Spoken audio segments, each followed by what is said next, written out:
Good morning, everyone. It is really my pleasure to be here with you today to bring with me some important information that I think enriches and adds to your understanding of methylation and MTHFR.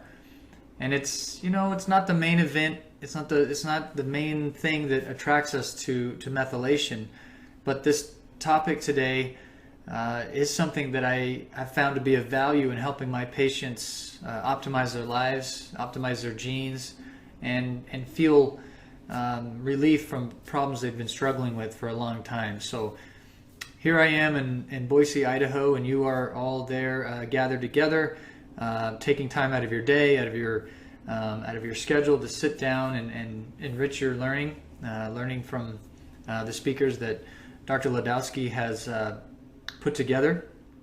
So it's just an honor to be part of that. So I want to thank Carolyn and her organization for inviting me.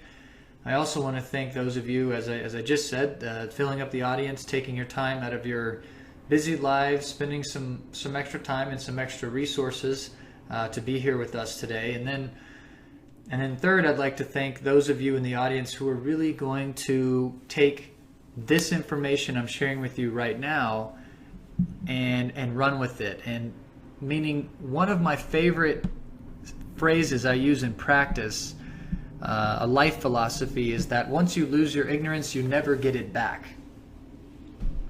We might chuckle when we hear that, but upon reflection, it's a perfectly true statement.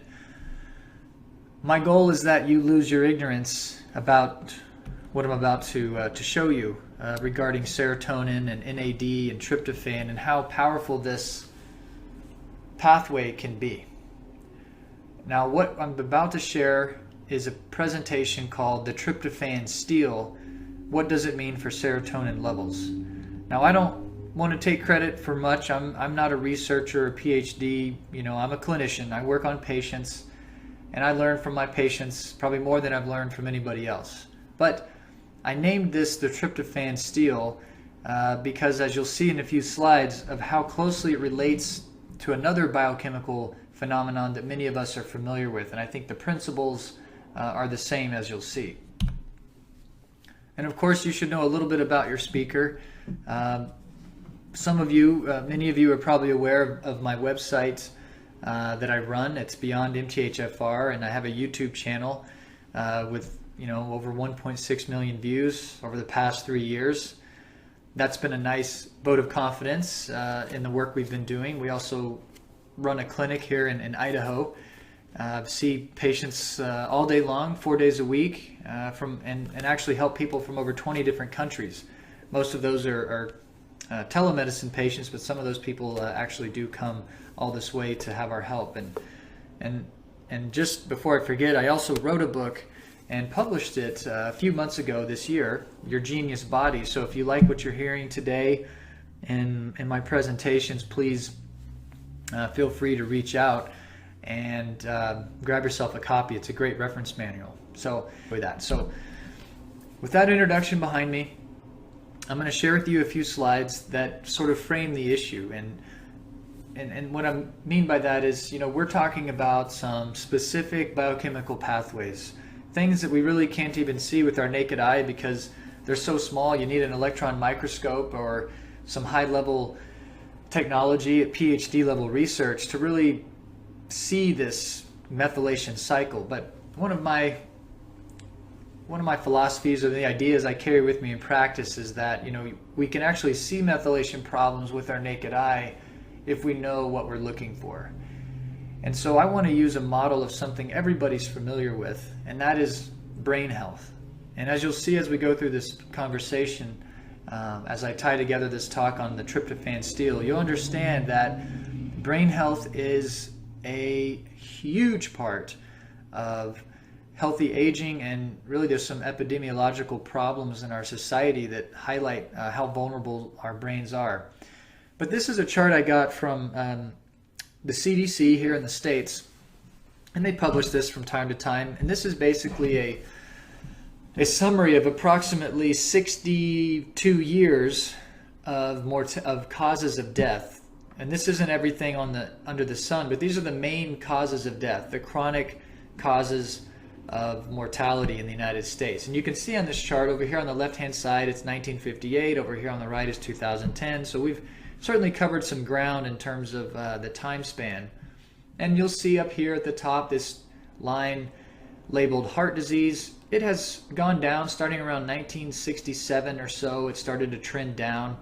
Cancer, the line below that, really hasn't changed at all. There's no significant change whatsoever in the rate of cancer in our society, and that is despite an absolutely mind-boggling amount of money spent on research and etc. So we're just either, I'm not sure why that is. I mean, maybe, we're not looking at it the right way. We should maybe put our money in prevention and cleaning up the environment and letting the epigenetic process heal our genes and prevent cancer rather than whatever we're doing right now. But that's a whole nother conversation.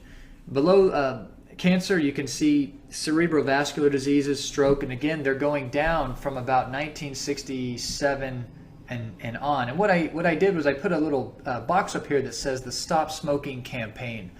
And that was really me just pointing out, hey, when we said we got a public relations campaign, we advertised to the public that, guess what, smoking isn't as healthy as we once thought it was.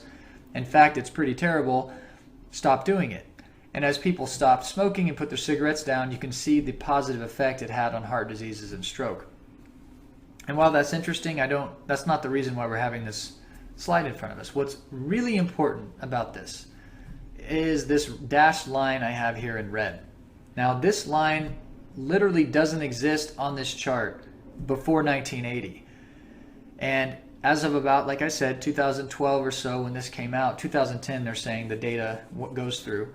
As of 2010, Alzheimer's was the 6th leading cause of death in the United States. Okay, from off the chart, not even recognized or really known about in 1979.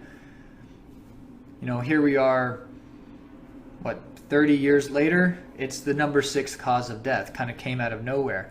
And I also show, to highlight this fact of how our brains are kind of under assault here, is that I showed the low-fat diet campaign and statin drugs. I put that box in there.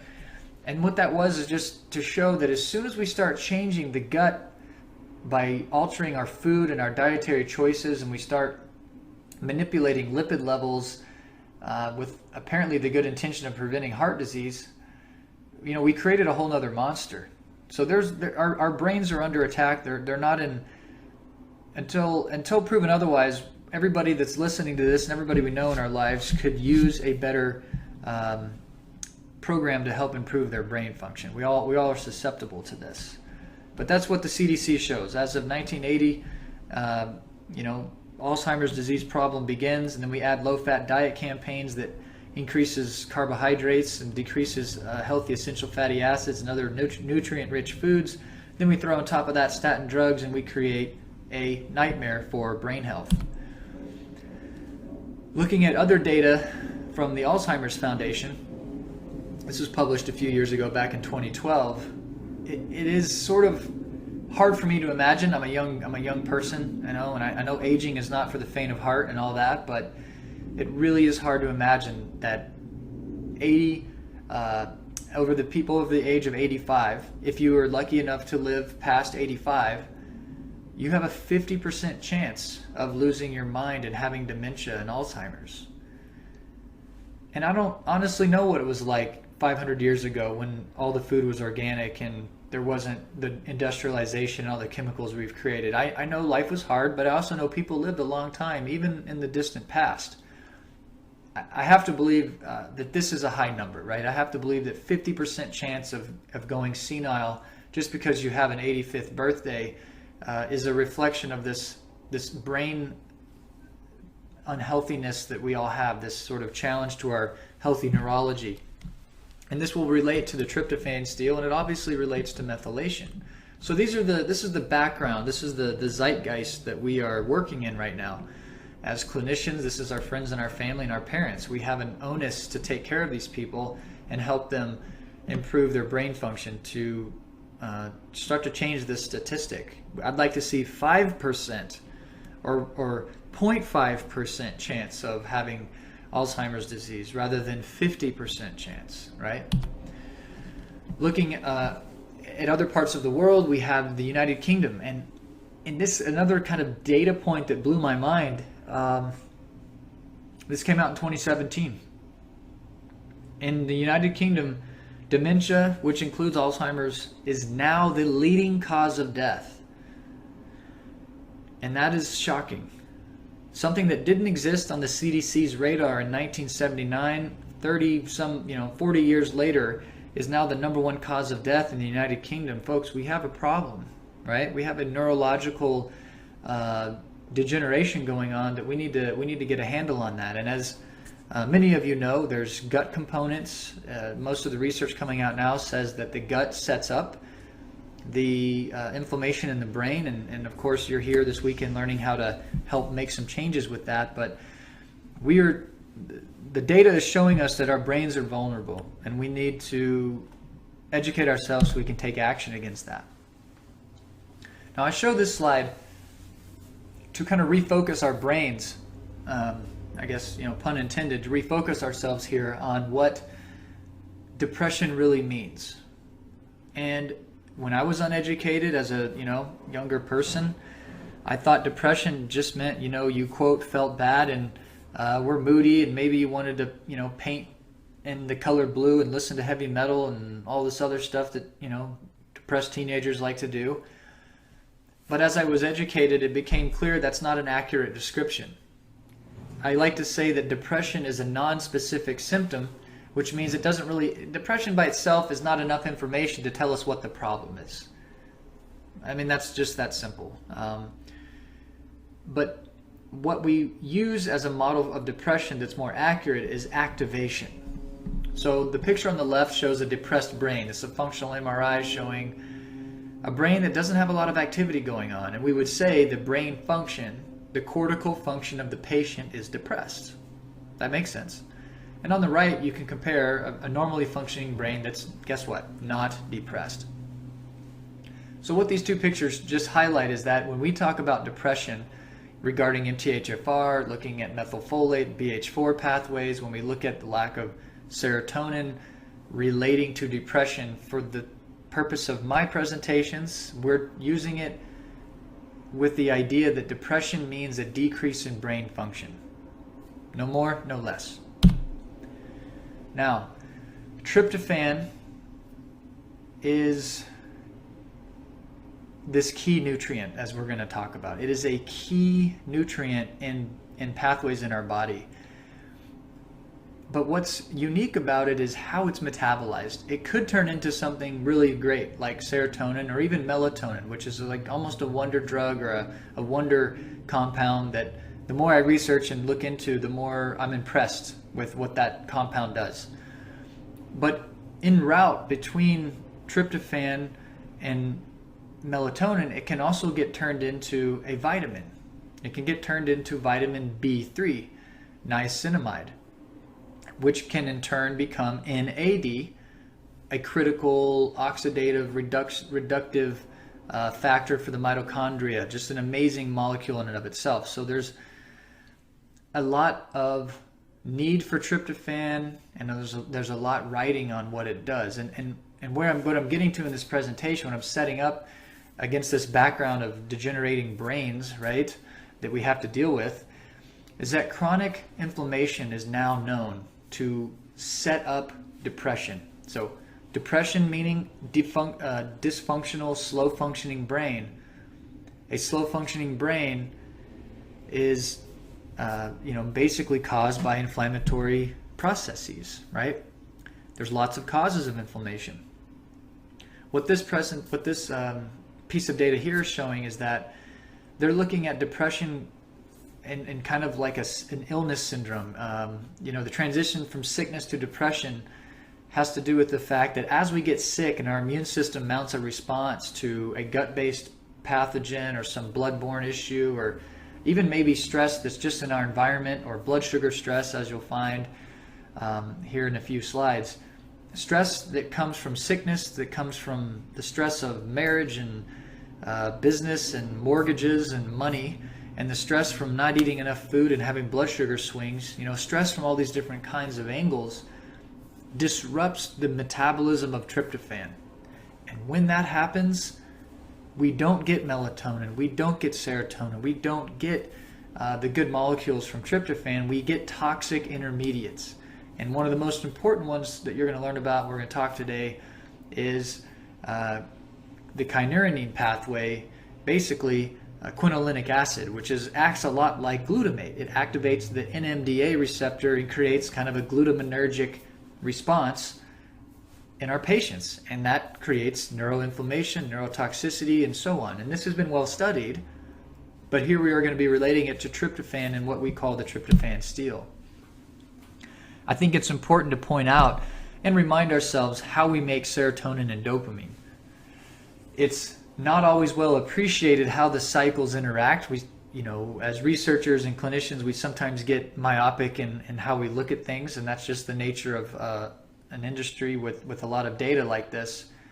But what's important to pay attention to is that the BH4 cycle sets up the activation and biosynthesis of the active neurotransmitter. In other words, BH4 is the gatekeeper. It's the rate limiting step that determines whether we make serotonin or dopamine. Now, it's not the only thing that has to be there, obviously, right? We have to have the raw material, meaning we have to have amino acids, specifically tryptophan or tyrosine and phenylalanine, and they're essential. Okay, so I have biochemical textbooks say that tyrosine is quote unquote non-essential. Well, phenylalanine is essential. We can't make phenylalanine, and the only way we make tyrosine is from phenylalanine. So to me, they're all essential. Those are essential, right? Tyrosine, phenylalanine. If we don't make phenylalanine, then we can't make tyrosine either. And then tryptophan, we can't make tryptophan at all. So tryptophan, phenylalanine, tyrosine, guess what? Human beings, we can't make it. So either our gut has to provide it through the bacterial action of our healthy microbes, or through proper absorption of protein, proper diet and food selection. That has to be how we get it, okay? And there's, as you know, there's a lot of things that involve that could interfere with our digestive system and compromise our supply. So there's no guarantee you're even going to get enough tryptophan. But let's say you do, and gets into your brain, then the BH4 cycle activates it, and so then it has to go through this elegant pathway here, looking at all these different genes and cofactors before it ends up in the urine. And this is what we study. We study this type of information so that we can better serve other people and solve problems more effectively. It's a lot of fun, it's rewarding, but this is important to keep in mind. We make serotonin and dopamine from the raw material amino acids that are activated by BH4, and that's where it comes from. But as I'm sharing with you the tryptophan steal, I'm about to introduce this concept to you. I said earlier that it was similar to another functional medicine sort of, gestalt that we're familiar with, a concept that we've all, usually if we've been in the functional medicine world a little while, we've seen this. And that is the progesterone steal. I named the tryptophan steal the progesterone steal because the principles are the same. Meaning the raw material, in this case cholesterol, is shunted, right? It's pushed in a certain way by the chemistry towards the production of cortisol in response to the resistance stage of the general adaptation syndrome, the Hans-Selye stress response. We are going to make more cortisol, and that will happen at the expense of other molecules. Makes sense. Body has a priority, body needs cortisol. It's not that important when you need high cortisol to have a great libido.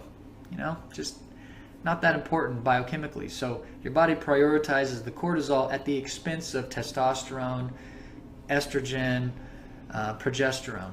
And this is well documented, and I love adrenal fatigue, and it's an awesome subject, but this model of the progesterone steal is a really good fit to how we talk about the tryptophan steal. So now you're looking at the tryptophan steal, and again, that name implies something, and it's that tryptophan is vulnerable to being stolen. by a biochemical reflex that responds to stress, infection, and hypoglycemia. Stress, infections, leaky gut, immune activation, and hypoglycemia. What percentage of your patients would you guess have one or all three of those? It's a big number, guys. This is a lot of who we help. But due to our chemistry, due to this reality in our genes, in our pathways, tryptophan is not a guarantee, right? It's not a guarantee you're going to make enough melatonin to get the antioxidant benefit, to get that deep sleep that restores you and helps lower your stress and helps seal your leaky gut. That's not going to necessarily happen. And so this tryptophan steal just shows us in a visual of how this process works. So here at the top you have tryptophan, and as I said earlier, it could go into what we call the feel-good pathway. It could become 5-HTP, which could become serotonin, which could become melatonin. We need some of that, absolutely. But there's this reflex that we have, this biochemical reflex that is programmed into our DNA that says under periods of stress, such as infection, just stress of life, or hypoglycemia, all three of those concepts are stressful. In situations of stress, tryptophan is stolen and shunted into the kynurenine pathway. And as we know, the body doesn't make mistakes. It's a genius. It never errors. So the fact that it's pulling tryptophan into the kynurenine pathway, it has a reason for that. And the reason is that the body, under these stressful conditions, needs more NAD and ATP.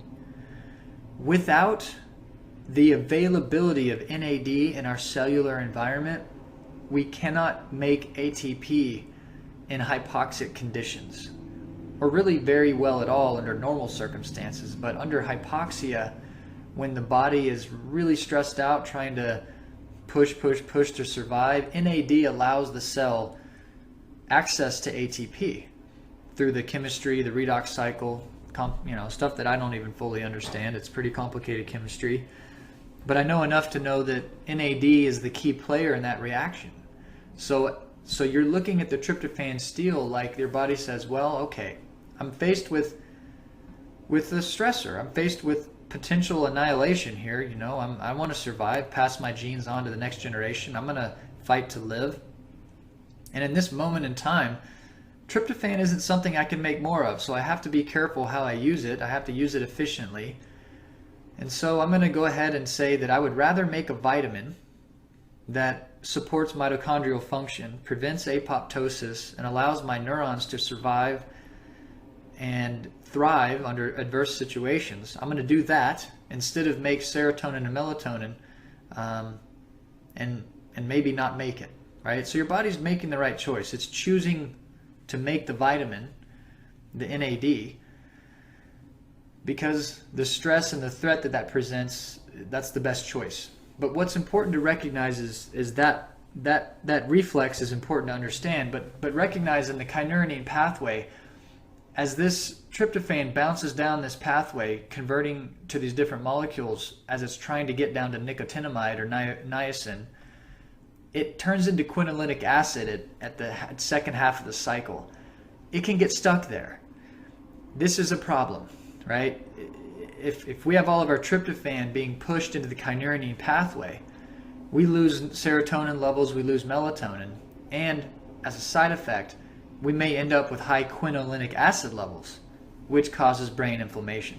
So this is in essence the tryptophan steal, the body's ingrained reflex when it's stressed or threatened with cortisol or glucagon or infection, to pull tryptophan away from neurotransmitter synthesis and to shunt it into the kynurenine pathway.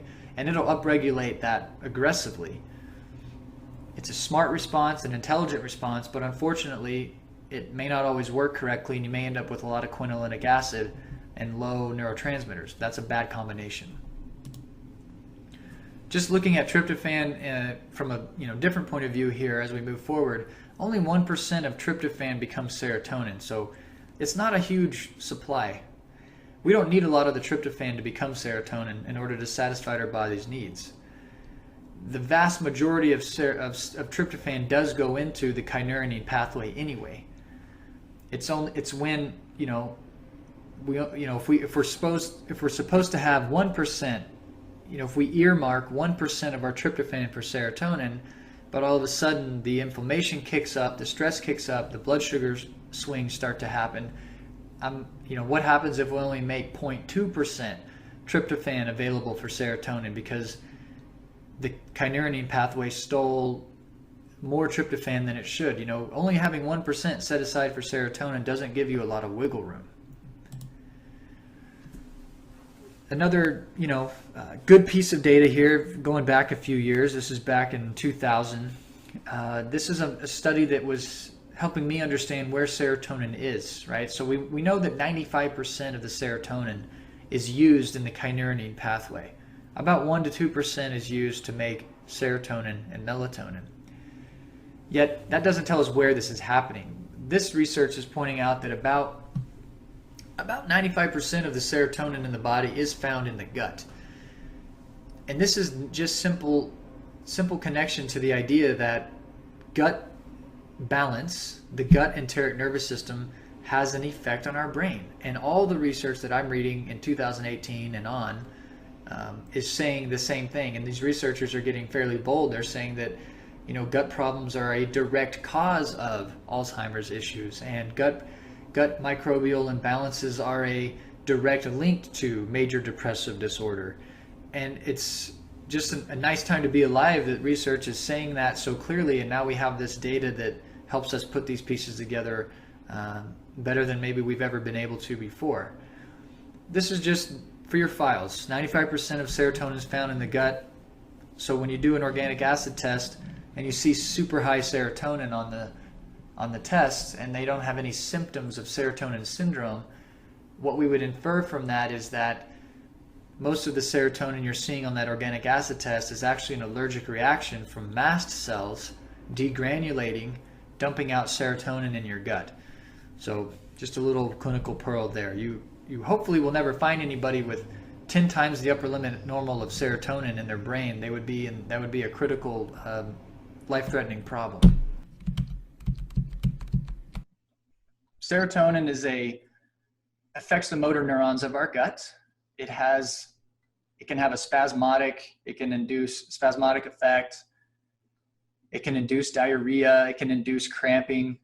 Many times patients take peppermint tea or peppermint essential oils, products with those components, and peppermint's an anti-serotonergic essential oil.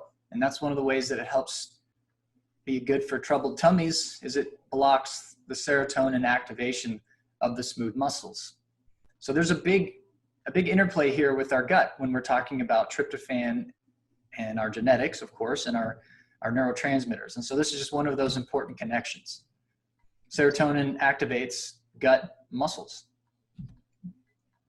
But when I do a test with patients, and I might see sometimes out of 100 organic acid tests, I might see 2 where the residue of serotonin is off the chart high. 1 standard deviation, 10 standard deviations. It's just way out there. And they don't have any signs of having serotonin syndrome, which we'll talk about a little later. So it's interesting though and I believe the reason that shows up on tests as an outlier when they don't have signs of having too much serotonin is that serotonin from the gut immune system being released into the bloodstream. It's not necessarily crossing the blood-brain barrier, but you can see that mast cells, they produce histamine, they release histamine, but they also release serotonin. And in many of the research articles, you'll see that serotonin is considered an inflammatory compound even. So it's interesting how these different neurotransmitters become interlocked with the immune system. So when you see high serotonin on your testing, you're really looking, in my opinion, most of the time at evidence of mast cell activation, high histamine, and an allergic response. And I just want to point that out. You'll see that from time to time. But serotonin comes from mast cells right along with histamine. And as we're working through this first hour, this picture of saying, can our stomach influence our brain? We asked the average person on the street. Most of them will probably nod their head and say yes. But as a group of like-minded clinicians trying to, serve people and help them with chemistry and optimizing their genes, we know for sure, without doubt, that the stomach, the digestive system, affects the brain. And so as you study the tryptophan steal, this is a very important concept, because this is the reference that led me to understand how my patients were becoming depressed from multiple different avenues, how their brain was being slowed down. So I mentioned in a previous slide that the TDO enzyme is activated by stress and blood sugar swings. And what I was really summarizing is that cortisol or glucagon turn this enzyme on. So if you have patients that are overly stressed out and they're skipping meals and they're fasting 18 hours a day, and their relationship with food is broken, and they need some healing there, and they're going to have a problem making serotonin because of the effect that cortisol and glucagon have on that enzyme. And then there's a third component. Those are the first two. The third one that we're going to talk about is inflammation. And there, books have been written and libraries practically have been filled with information about how bad inflammation can be. This is one key pearl in that story that shows you how inflammation, specifically an irritated immune system, activates the IDO enzyme. So you have stress, blood sugar problems, and inflammation as the root causes of the tryptophan steal. And we've been treating these things, doctors have been treating these things long before I was born, and they'll continue to after I'm gone. But I want to help us understand what are these chemicals doing to our brains? How are they making us feel depressed? Let's figure that out. So problem number one, stress. Again, whole conference is devoted to it. It's a wonderful study, comes up every day in my practice to some degree, and we all have to manage this part of our lives. Now, a published article in a United Kingdom newspaper kind of said it differently, right? They labeled stress, based on the research they were seeing, as the Black Death of the 21st century. That's pretty strong language. I think we can all agree one of the if not the number one or the top 2 or 3 problems in every patient that we meet, there's a stress component. And go to the beach and look around. You see people with the apple shape and the metabolic syndrome type phenotypical body shape. There's a lot of cortisol going on in those people's lives. So they're finding in the UK that more workers are sick more because of stress than any other ailment that they can measure. So if it's having that big of effect on the workforce, we just know this is a big deal. So this is the cortisol part of the story. It's going to cause the tryptophan steal by upregulating the TDO enzyme. Now, another thing we're going to touch on is hypoglycemia. One of my favorite subjects. I feel like it's missed a lot. It's not appreciated for what it is. Okay, I think a lot of people are put on medication. Maybe they're given psychological medication. They're treated for problems that are actually just caused by hypoglycemia. And this is a study that was done on pregnant females. So not necessarily the average patient, but certainly a human study. And they found that 65% of these pregnant women during the glucose tolerance test had pretty significant side effects. So 2/3 of the participants of an average group of pregnant women are getting sick from glucose issues. Nausea, dizziness, weakness, diarrhea, high rapid pulse, shaking, sweating. Just like you, these patients come into my office and they start telling me how they're feeling. Oh, I wake up in the morning and I'm just so nauseous, I can't eat. I feel lightheaded. My heart's racing at 4 a.m. These are signs that patients have hypoglycemic problems. And even though it's a simple and not a glamorous topic, it's such a fundamental one. It makes an absolute impact in people's lives. You never know how well you can make someone feel just by getting them to eat more frequently. So the problem with hypoglycemia, of course, is the symptoms, but from a biochemical point of view, the problem with hypoglycemia is the hormones we use when our blood sugar drops. Okay, if by some miracle we never needed to raise our blood sugar. We'd never have to use adrenaline or glucagon to do it. That'd be fine. You could fast for 10 days like a reptile or something, and maybe you'd be okay. But that's not how our bodies work. Our bodies use stress hormones to raise blood sugar. So my problem with hypoglycemic patients is, and I was probably a card-carrying textbook hypoglycemic patient for 15 or 20 years of my life before I figured all this out. You're living on stress hormones, and people get high on adrenaline. So they get used to it, and they need you to coach them through it. But what we're concerned about is not necessarily the adrenaline component today, but the glucagon component. The glucagon component has been, kind of like the second child that's been ignored. Insulin gets all the fanfare and all the attention, but glucagon is really important for the tryptophan steal. Okay, we've got cortisol and we have glucagon as big players in affecting our patients' neurotransmitter levels. And our body will use glucagon when the blood sugar drops. Kind of eye-opening statistics from the US, 50% of our population, 150 million people, are diabetic or pre-diabetic. So I take that as essentially saying your patients have a blood sugar problem until proven otherwise. They have to prove to you they don't have a blood sugar problem, not the other way around. It's just too widespread. 50%, either diabetic or pre-diabetic. We can do such a better job. And when you start to connect the dots that everybody who's dealing with diabetic issues is also dealing with hypoglycemic issues, you're going to see the new data on glucagon is fairly eye-opening. This is what I recently learned this during doing some research for this presentation. So medical doctors and researchers admit that they've never met the patient who's gotten type 2 diabetes and they've reversed with insulin. It simply, to my knowledge, has never happened. That's a lot of people on insulin who never get off, and eventually their dose goes up, and ends their life too short. An infection, an amputation, something horrible. And so what the new data says, just another clinical pearl, is that glucagon is the causative agent in diabetes, which is really great because I love glucagon and I'm glad it's getting some attention. They find that high glucagon levels are found in every single form of diabetes. Okay? Then they breed a rat, and they breed a rat that doesn't have beta cells in its pancreas. You would expect this rat to have horrible raging diabetes. No beta cells, no insulin. What they also did was they made the receptor for glucagon, they pulled that out of the rat as well. So no insulin and no glucagon receptors, the rat never got diabetes. That's pretty amazing.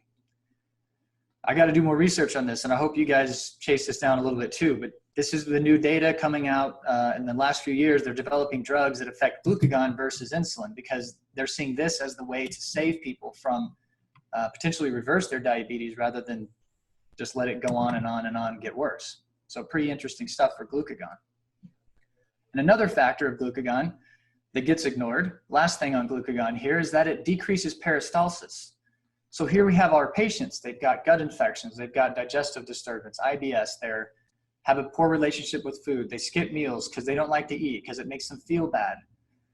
And they're living on stress hormones like adrenaline, and they're living on glucagon as they fast. And what does glucagon do? It shuts off stomach acid production. It shuts off peristalsis. So they get stuck in this cycle where the longer they fast, the next meal they eat, they digest that one less well and more poorly than the meal they had before.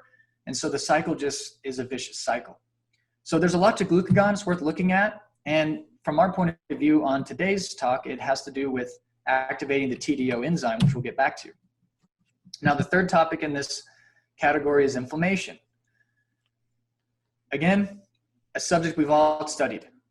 I'm sharing it with you today from the point of view specifically that it activates an enzyme in our cells that destroys tryptophan, okay? Just like cortisol and just like glucagon, inflammatory cytokines will activate the IDO enzyme, and that steals tryptophan.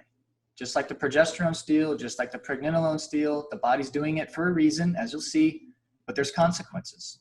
So there's 50 million people in the US with autoimmune diseases. there's over 80 known autoimmune diseases. They may get into the triple digits soon. It's a big problem.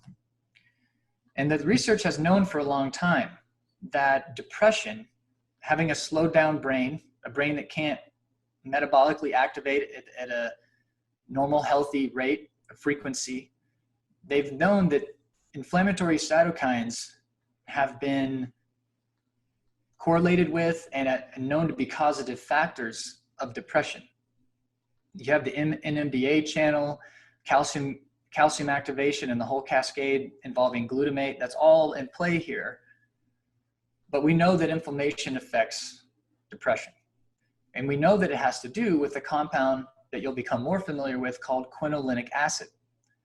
Quinolinic acid is a significant neurotoxic compound, and it is a byproduct of the tryptophan steal.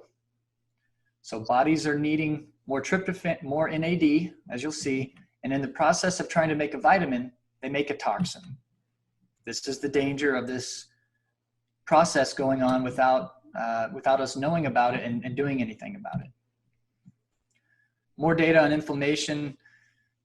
If anything that, such as a dead bacteria or an inflammatory chemical or signal in your digestive tract, that will get in your bloodstream, whether it's a cytokine or a dead bacteria or another immune compound, it will cross the blood-brain barrier and it will activate an inflammatory reaction in your brain. I like this study. I've always liked it because I'm of the computer generation, but they use the word upload. Upload of lipopolysaccharides causes depressive symptoms. Well, is it that the dead bacteria causes a problem in our brain?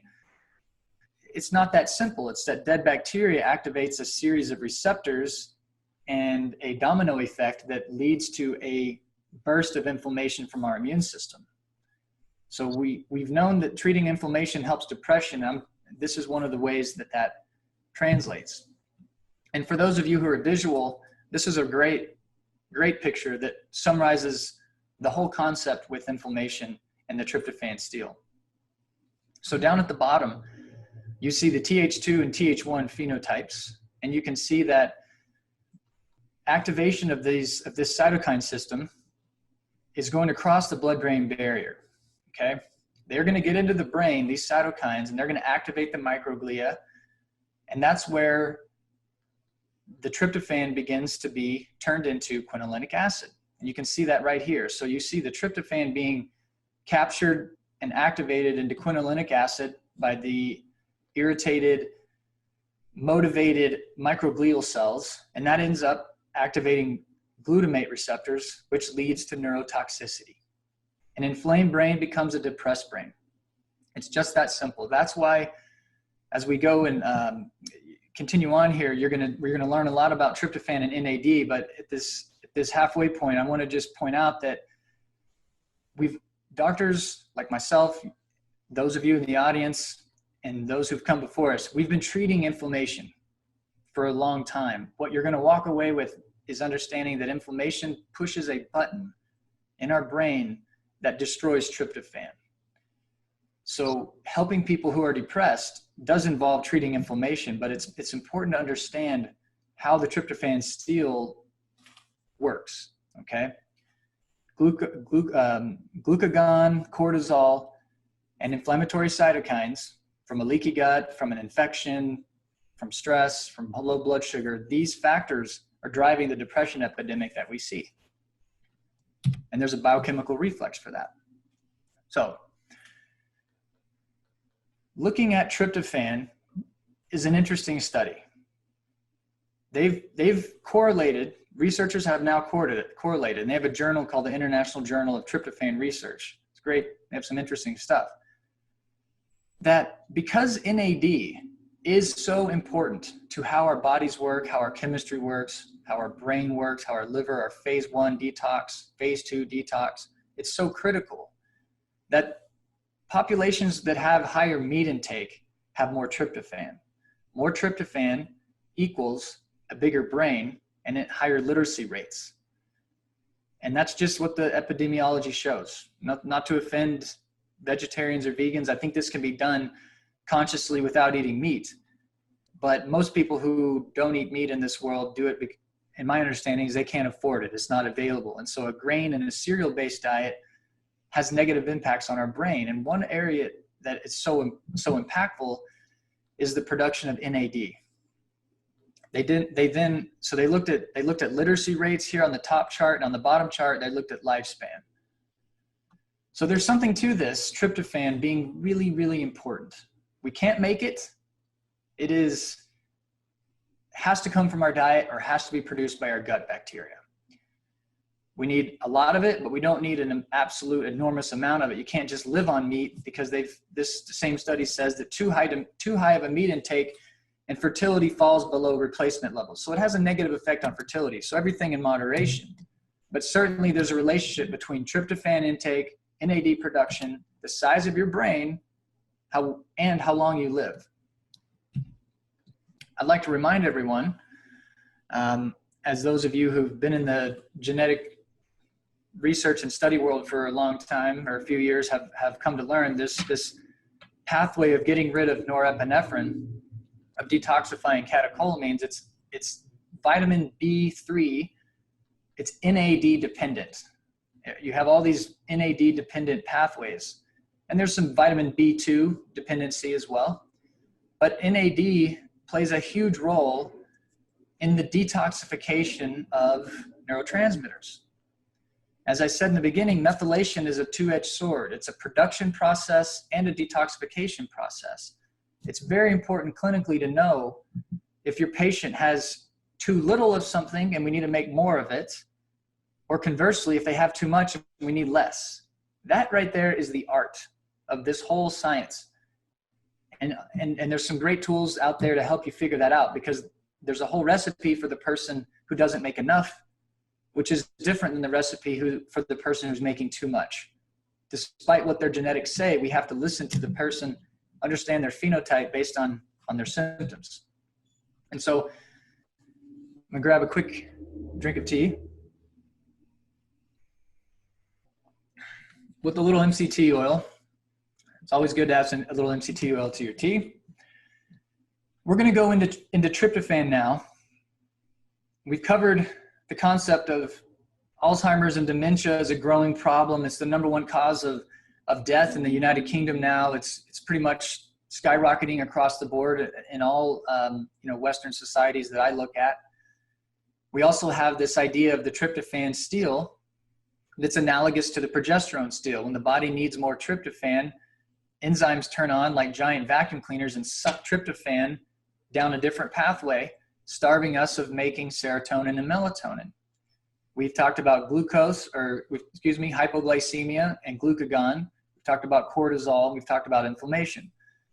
And we're going to tie that together with this idea of where does tryptophan come from and why do we need it? Why is this such a big deal? Well, as this slide shows you, tryptophan is the only way we can make vitamin B3 is from tryptophan. That's it. It's the only way that's physiologically possible. We can recycle it a few times, but it will degrade. So tryptophan is an essential nutrient because of its contribution and the role it plays in making NAD, which makes it pretty important. NAD is huge. Tryptophan therefore becomes huge. You lose tryptophan, you lose serotonin. You're going to have inflammation, you're going to have depression, your sleep is going to be off, and a whole sequelae of problems will come from this. Now, vitamin B3 can kill people if you don't have enough, right?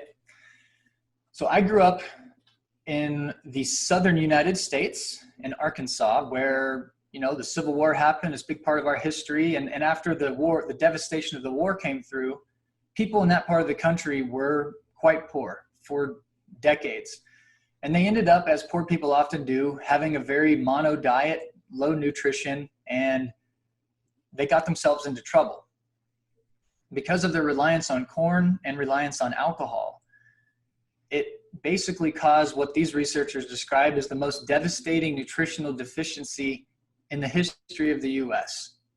It killed about 120,000 people in the hundreds and 19 teens. So pellagra is a real thing. Now, I'm not suggesting we see people walking around with the, stocking glove lesions and huge rashes in our daily life, but everything that in a disease process presents to your office in a functional process.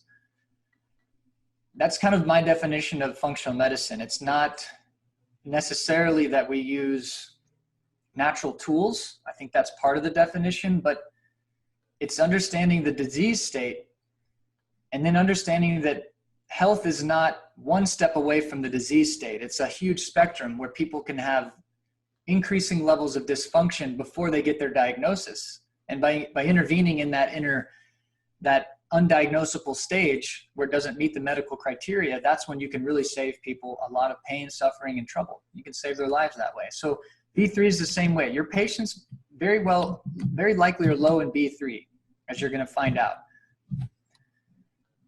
Now, this is another kind of reptilian brain idea to keep everybody perky here, but this is a study that looked at rats whose moms ate them.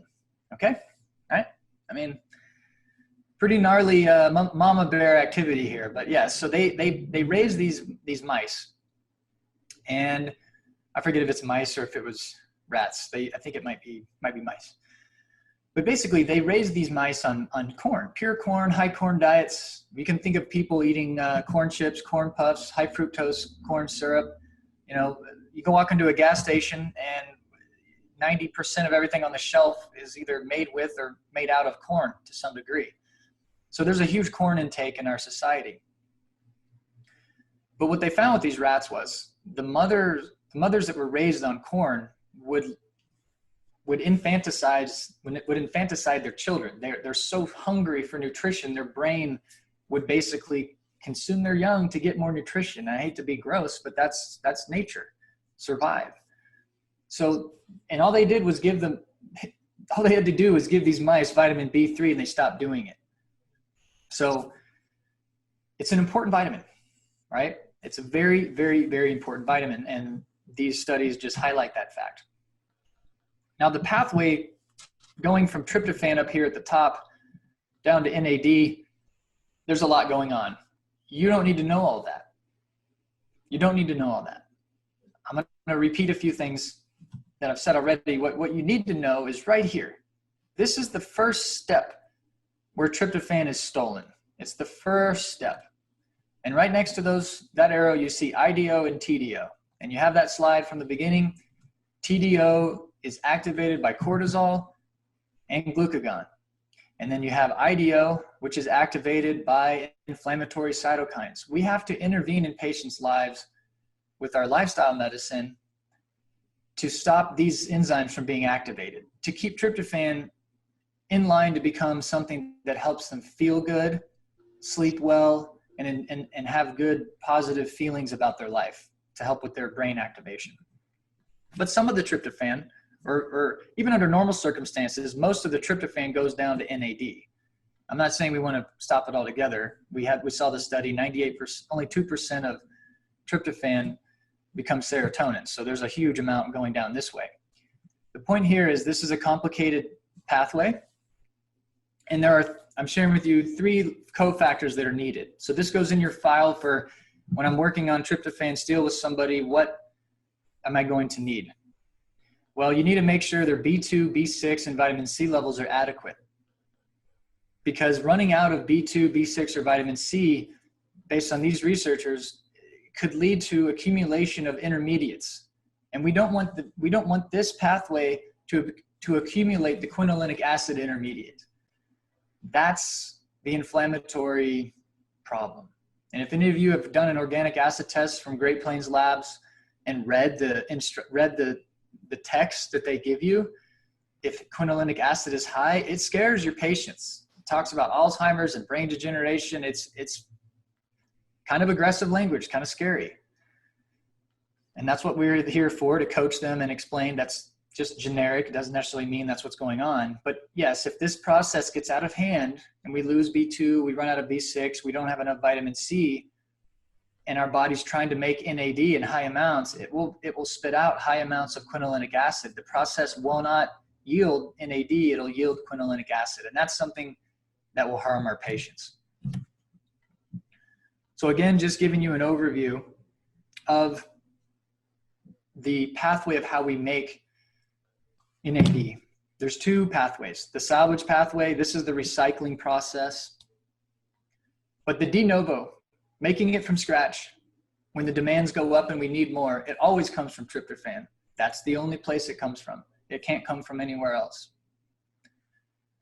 So tryptophan just is so important in this process because it's the only way we make B3. And as we've seen, B3 has a huge influence on our cellular metabolism, on catecholamine detoxification, on redox chemistry. And this stuff goes over my head. I mean, redox chemistry, you know, that's tough stuff. But it just means, if I was to summarize it, is that it allows our enzymatic chemical reactions to proceed apace, right? If you run out of your cofactors and you run out of NAD, your genetics are going to express more aggressively and your cells are going to slow down because, simply stated, you don't have the ability to move electrons around very easily, very quickly. And that's all a molecular dance happening super fast at a small level, but your body has made a significant priority to making NAD. You'll see some slides here that corroborate that idea. So NAD is a big, big player in our long-term health. It makes our brains bigger. It improves our intelligence. It makes our lives longer. Sounds good to me. And based on the way we're looking at the research with this, it's under ischemic conditions when NAD becomes most critical. Okay, so somebody has cerebral vascular disease and they get a transient ischemic attack in their brain, and the oxygen level goes down because their brain loses circulation, or a part of it does. In those situations, during the time when oxygen is restricted, the body will try to make ATP without oxygen. And we have these other pathways that are possible, but the body's ability to make ATP without oxygen becomes dependent on the level of NAD.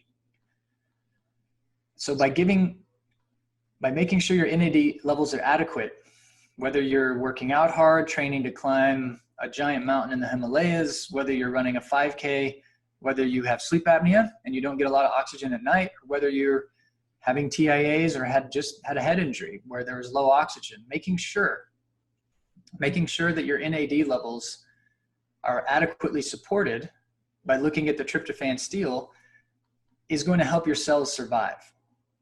They're saying that pharmacological administration of NAD or its precursors, that's what we're looking at, the precursors. We'll talk about what that is. That's just going to be a certain form of vitamin B3, can help prevent deficiencies. And I would completely agree with that. We need B3 in our supplementation. And then in the course of these studies, they were finding that without NAD, a whole cascade of proteins becomes expressed and the cell dies. And, you know, we're looking at, this gets into the research with the sirtuin gene and how to increase longevity and prevent senility in our cells. And NAD plays a role in this. So when our cells run out of NAD, they can, and remember, this is under a low oxygen condition. When oxygen's low, if these cells do not have NAD, if they're stressed out cells, they're going to be unable to survive. And especially true of our neurons. And I'm going to connect what we talked about in the beginning with the dementia and Alzheimer's trends that we're seeing might actually be related to B3. Because one of the diagnostic factors in the early 1900s, when you're looking at the disease pellagra, many of you learn this and still remembers, it's the 3 Ds: dermatitis, diarrhea, dementia, and death, just from B3 deficiency. And we may not see all of those, but we might see an expression of dementia. And we certainly see a lot of that in our society. So I'm confident that helping your patients with NAD levels is going to help their brains age better, be sharper, and avoid being one of those statistics. And so in the in the last few slides, we're going to look at 3 studies that take the idea of NAD a little further and see what it could do therapeutically. And again, I apologize, a lot of information, and it's not a super, I could have maybe had 5 slides and just talked about the tryptophan steal, but I want to, when I speak to audiences that are really educated and interested in this, I want to give you ideas to see the connections to other things. And the tryptophan steal wouldn't mean anything if it didn't impact our NAD levels and our neurotransmitter levels. So those are two important factors for our health and for our patients. What they're finding is they take old mice. You know, these are mice, their age, they're like 20, 22 months old, and their mitochondria are old. They're not making a lot of energy. They're fatigued, their muscles profiles, their muscles have shrunk, they're not strong. And then they intervene in these mice and raise NAD levels through the scientific, through administrating NAD. I'm not exactly sure of the exact compound they used, but they raised NAD levels. And they noticed that they got old mice, 20, 22-month-old mice, geriatric mice, to have the mitochondria of mice that were 6 months old. That's pretty exciting data because this is published just 3 or 4 years ago. And they're apparently finding that increasing NAD in the mitochondria is essentially, it's equivalent to reversing the aging process. And that may be a big part of our practices going forward with an aging population. So NAD, the tryptophan steal affects NAD, NAD affects the age of your mitochondria. It's a big player in this cell life cycle. So this is, again, I think, more data on that same study published another year later. And what they did was, again, they had 22-month-old mice, and they gave 1 week of treatment to a mouse with a NAD boosting compound. And they got back to a 6-month-old mouse profile. I think that there would be so much good to come in our population if we could reduce our aging process or slow it down a little bit. I think a lot of our patients, as you find, you may be sitting across the table working with somebody who's 35 years old, and you may do a bioimpedance analysis test on them, or you may assess their body with the tools in your clinic, and they have the cell health of a 60-year-old or a 70-year-old. We see that very routinely. It's very rare that an individual in our office, based on the readings we use, shows that they're younger than their chronological age, but we've helped a lot of people do that. So the NAD and the tryptophan steal are two big concepts that you need to be aware of. And the idea with what we talked about with Alzheimer's. So the tryptophan steal is happening. It's happening in our cells, it's happening in our neurons, and it's happening due to 3 triggers: cortisol, glucagon, and inflammation. We're an extremely stressed out society, and we need to help our patients do a better job, and we need to live that ourselves as practitioners. Blood sugar issues are epidemic. 50% of the United States is diabetic or pre-diabetic. And then you have a whole nother group who's hypoglycemic. I would imagine less than 20% or even 10% of the population is sort of normal glycemic. They're coming into our office every day. And then you have all the inflammatory conditions that are so rampant with poor food choice and just the autoimmune epidemic that's happening. So we've talked about mice, mitochondria. Now we're looking at the possibility of using this for human studies and to see how it can help our loved ones, our patients, our parents, and even ourselves. And basically what the research is saying is it's along the lines of this same idea that giving NAD, increasing NAD, has therapeutic potential for Alzheimer's disease. And we're connecting that back to the idea that pellagra, one of the main characteristics of pellagra is dementia. And I don't think that's just a coincidence. I believe those two are very closely related. So our job as clinicians is to assess your patients for the tryptophan steal, and it's actually pretty easy. Here's another look at that, and I'll show you, when I say easy, I'll show you what I mean. But again, I just drew this differently, but this is the feel-good pathway where serotonin and melatonin are produced. And the tryptophan steal is such that rather than allow this 1 to 2% access to this pathway so we can have our neurotransmitters and we can get that melatonin in our gut like we're supposed to, and we can get that melatonin in our brain and lower our cortisol levels and sleep better and just manifest a better version of ourselves. When we have the tryptophan steal going on, the tryptophan is sucked into the kynurenine pathway, just like and perfectly analogous to the progesterone or pregnenolone steal. When patients are under stress, progesterone goes down, sex hormones go down to make cortisol. And the same process applies with the tryptophan steal. The body is just reacting to the environment. It can, based on the environment of low oxygen, the environment of inflammation, the environment of low blood sugar, the environment of stress, it's taking tryptophan and says, hey, sorry guys, I'm not gonna make serotonin, I'm not gonna make melatonin right now, I've gotta survive. And survival is my prerogative. I'm a living creature, a living being, and I'm definitely gonna survive. And we can worry about our libido and our sleep and our happy thoughts later. And this is in essence what we're talking about. And so now we know stress and hypoglycemia turn this on. We know that inflammation activates the other enzyme, and we have great tools to treat those, which you've already been using. And so as I close on this topic, with all this information, and again, thank you for being such a gracious audience. It's a lot of stuff. At the end of the day, like I said, we could have done 5 slides. This is the tryptophan steal. This is how it's happening. And here's a test to check it. But I wanted to give you more information on the NAD and just see what the body knows what it's doing. It's not making us depressed to mess with us. It's surviving.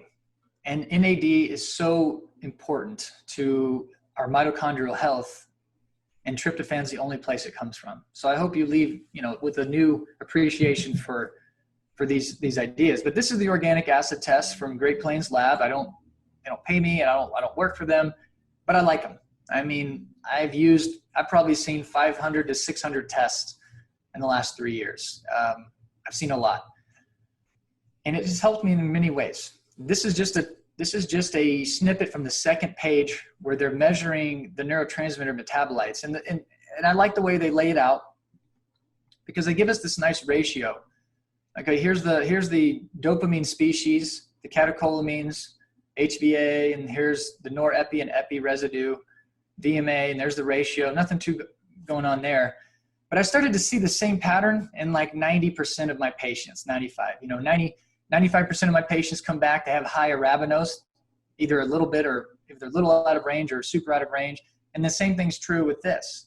At least in the population that we attract, 90+% of all of my patients are showing up with this tryptophan steal going on. And 90% of these people are saying, hey, I'm tired, I don't sleep great, I don't have a good libido, I'm not feeling happy. And so what you're noticing is this right here. So the serotonin residue in the urine is then ratioed with this quinolinic acid in the urine. And this patient is not out of range on either one. So they don't have a raging high quinolinic acid ratio. That's not their problem. What the problem is that some of their tryptophan is being stolen through the tryptophan steal in order to make NAD. That's what this shows. And this is a mild case. This is a more extreme case. You can see the difference in ratio. The numbers have stretched out, right? Now, instead of having some serotonin residue, there's almost no 5-HIAA residue in the urine at all. Practically zero, very, very low, which is going to push this number 39 very far to the right. And so after doing hundreds of these tests and reading the data and seeing the tryptophan steal come together, I was like, oh, this makes sense. You're looking through the organic acid test, you can begin to see which patients have more or less expression of this tryptophan steal going on. And then you get an idea of how hard you need to intervene on that, okay? But this is an extreme case. You'll see this from time to time. The previous slide's a little more common, but again, from 3.6 on the number 39 to 47, it's a big shift. And over time, these will come back to normal. I've seen it over and over and over again. So in closing here, want to honor the time. My opinion of how you do this. What do you do for the tryptophan steal? Well, you run an organic acid test. Great Plains is my personal favorite. It's the one I go off of, but there are others. And you need to make sure you treat in a hierarchy. You've got to treat any SIBO or yeast overgrowth and oxalate issues first, in my opinion, because those issues are sources of inflammation, which mess with the tryptophan steal, and they just mess with digestion, they mess with neurotransmitter metabolism, cause malabsorption, malnutrition. That's the foundation of the house. You got to get that dialed in first. And then as we learned, glucagon's a huge player in this tryptophan steal, so you've got to support healthy blood sugar levels. There's a place for therapeutic intermittent fasting, but those, in my opinion, are for healthy people. I don't attract a lot of metabolically stable, healthy people. I see them get worse, so I'm working on the hypoglycemia first before we have the conversation about intermittent fasting. So yes, studies prove, and it's true, calorie reduction extends lifespan in every species studied. But for our group today, tryptophan steal-wise, the group that's depressed, they probably need to eat more frequently, not less. Again, managing stress, hypoglycemia, overtraining, overworking, sleep, etc. Inflammation. So a lot of stuff that you already know. You already have a functional medicine toolkit for this. But when it comes to the tryptophan steal support, specifically, it's not that complicated. We just are going to use, I use anywhere from 1,000 to 3,000 milligrams of niacinamide. Niacinamide never flushes, I don't believe it ever can flush. I suppose anything's possible, but I've never seen it. Whereas with niacin, of course, I've had many patients flush and they're not too happy with you when that happens. So niacinamide, best form, 1,000 to 3,000. And then depending on what you see in other, with the organic acid test, it'll actually do a good job of measuring this for you. You'll see vitamin B2, vitamin C, and B6. So those may be needed as well. And I have used a full hour of your time and attention, and I'm going to step back for a moment and let the MC take over. Thank you so much for your attention today.